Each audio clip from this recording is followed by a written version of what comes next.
यमलोक वह रहस्यमयी स्थान जहां आत्माएं मृत्यु के बाद जाती हैं। यह कोई साधारण लोक नहीं, बल्कि धर्मराज यम का न्यायालय है, जहां प्रत्येक आत्मा के कर्मों का हिसाब किया जाता है। आज मैं आपको एक ऐसी ही अनोखी कहानी सुनाने जा रहा हूं, जिसमें एक व्यक्ति की आत्मा यमलोक की यात्रा करती है और वहां के अद्भुत अनुभवों से गुजरती है।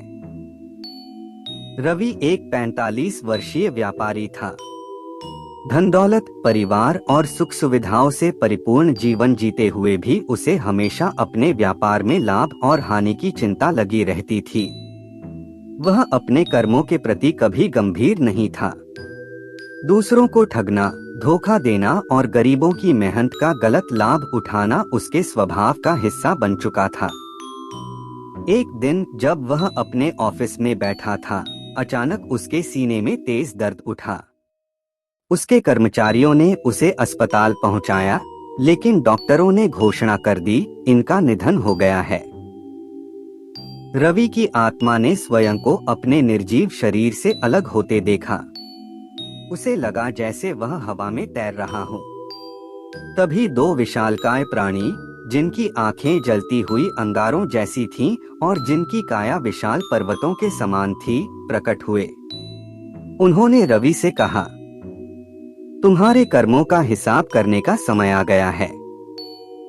यमराज ने तुम्हें बुलाया है। रवि ने डरते हुए पूछा, मैं कहाँ जा रहा हूँ? यमलोक, एक गूंजती हुई आवाज आई और फिर एक तीव्र झंझावात में रवि की आत्मा ने स्वयं को एक अंधकारमय सुरंग में जाते हुए पाया। रवि की आत्मा एक भव्य लेकिन भयानक स्थान पर पहुंची। विशाल द्वार पर चित्रगुप्त खड़े थे, जिनके हाथ में एक बड़ी पोथी थी। वे मृतकों के कर्मों का लेखा जोखा रखते थे।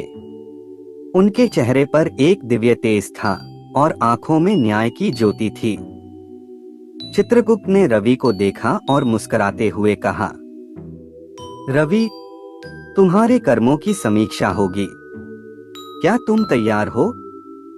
रवि कांप उठा। उसने गिड़गिड़ाते हुए कहा, क्या मुझे एक और मौका नहीं मिल सकता? मैं अपने जीवन में अच्छे कर्म करना चाहता हूँ। चित्रगुप्त ने कहा, यह निर्णय यमराज का है। चलो तुम्हें उनके पास ले चलते हैं। यमराज का सिंहासन विशाल और स्वर्णिम था। उनके चारों ओर दिव्य ऊर्जा प्रवाहित हो रही थी। उनके हाथ में कालदंड था, जिससे वे न्याय का निर्णय करते थे। यमराज के दोनों ओर यमदूत खड़े थे, जो हर आत्मा को उनके कर्मों के आधार पर स्वर्ग या नरक का मार्ग दिखाते थे। यमराज ने गहरी आवाज में कहा, रवि, तुम्हारे कर्मों का हिसाब किया जाएगा। चित्रगुप्त, इनकी कर्म पुस्तिका पढ़ो। चित्रगुप्त ने पुस्तक खोली और पढ़ना शुरू किया।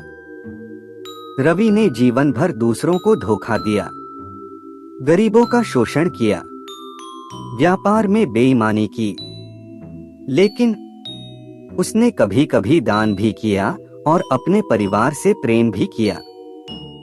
यमराज ने विचार किया और बोले, रवि, तुम्हारे पाप अधिक हैं, लेकिन कुछ पुण्य भी हैं।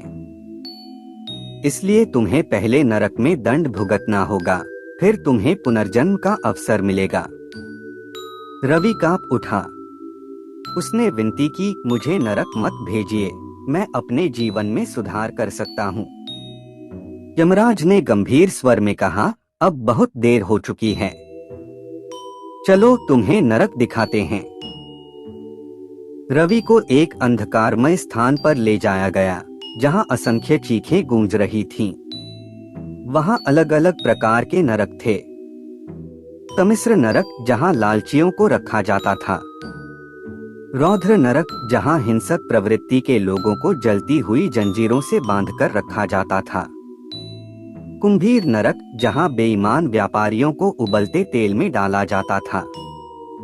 रवि को कुंभीर नरक में डाला गया। जैसे ही उसे उबलते तेल में डुबोया गया, वह चीख पड़ा। उसे समझ आया कि उसके कर्मों का यह फल है।